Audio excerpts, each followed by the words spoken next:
Il treno regionale 11002 di Trenitalia, proveniente da Venezia Santa Lucia, e diretto a Trieste Centrale, delle ore 5:44, è in arrivo al binario 2.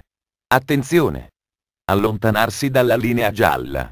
Ferma a San Trovaso, Treviso Centrale, Lancianigo, Spresiano, Susegana, Conegliano, Pianzano, Orsago, Sacile, Fontanafredda, Pordenone, Cusano, Casarsa, Codroipo, Basiliano, Udine, Buttrio, Manzano, San Giovanni al Natisone, Cormons, Gorizia Centrale, Sagrado, Ronchi dei Legionari Nord, Monfalcone, Sistiana, Bidio d'Aurisina, Miramare. Il treno regionale 11004 di Trenitalia, proveniente da Venezia Santa Lucia, e diretto a Udine, delle ore 5:44, è in arrivo al binario 2. Attenzione! Allontanarsi dalla linea gialla. Ferma in tutte le stazioni.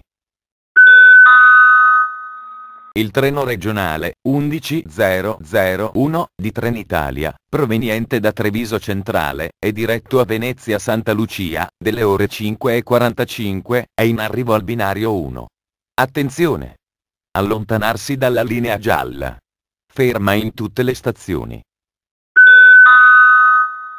Il treno regionale 11006 di Trenitalia, proveniente da Venezia Mestre, e diretto a Conegliano, delle ore 6:15, è in arrivo al binario 2. Attenzione! Allontanarsi dalla linea gialla. Ferma a San Trovaso, Treviso Centrale.